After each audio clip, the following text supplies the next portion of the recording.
Good afternoon. Imagine being stoked out of your gourd about being in your neighborhood or at your work. The same way we get stoked when we go to the beach and the waves or the bumps are firing.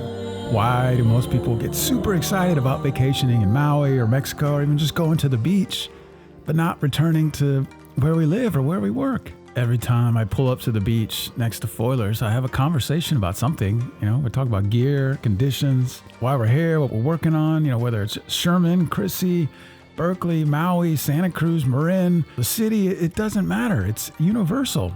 And yet most campgrounds I've been to don't say a word to the people on either side of me. Maybe a hi, but no, there's no conversation. There's no how's it going? What are you working on? How's your fire? Hotel room. Have no clue who's on the other side of that thin wall. Been to plenty of Airbnbs or Verbos.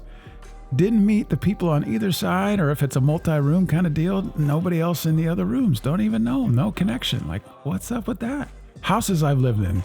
Only once have I been over invited for a meal when I moved in. The last house I bought, I went door to door introducing myself and asked if they had any interest in community building. 0 takers. Every foil spot I've been to, I have the contact info for the folks that are there. We regularly call and text each other. I only have 2 numbers of the people that I live near, and they rarely are super slow to respond. How can a $2,000 foil board, or even $1,000, or whatever a board costs, how can that create more of a bond than $1 million house? The foil gear depreciates and eventually becomes worthless. Or the house, no matter what conditions, just keeps getting more and more valuable to the point of astronomical and out of reach, or it's not even for sale. Couldn't buy it if you wanted to. Is it as simple as passion and aliveness? This brings us together and sparks some kind of natural connection? If so, why are we so passionless about our homes and where we work?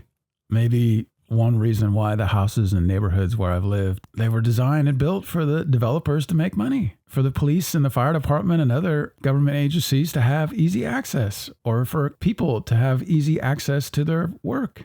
No one asked, what do humans need to thrive here? What makes people feel loved, meets human needs? What makes people come alive and enjoy their living space or where they work? Seems like at vacation destinations I've been to, these kinds of questions get asked. Quick search on Airbnb or VRBO and we'll see that the places that are in fun, exciting, desirable locations, they're expensive and always booked.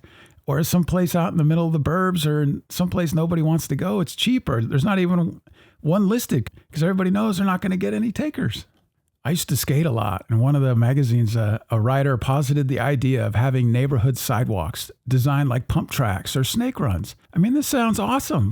Why isn't this kind of design factored into all of our life? On a Mexico trip, one surf camp set up a beach bonfire, and most of the people staying at this beach attended.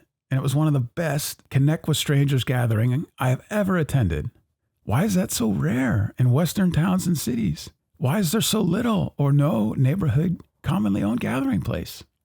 If you have answers, suggestions, comments, I want to hear it. What do you think about this? How do you feel about where you live and where you work? Is it the same as when you go to the beach and it's pumping, or whatever you're into? Do you feel that same way sitting at home or pulling into the neighborhood or into the office parking spot? Why the difference? What would you like to see differently? I want to be stoked all the time, everywhere I go. Part of it is bringing that stoke with me, but then also if the space I'm going to has been artificially contrived to be devoid or to crush passion, or there's no thought about it whatsoever, that's a huge hurdle to overcome.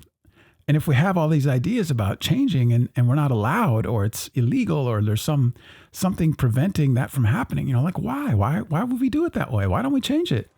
So thanks for watching. YouTube has a super thanks. You can subscribe, share.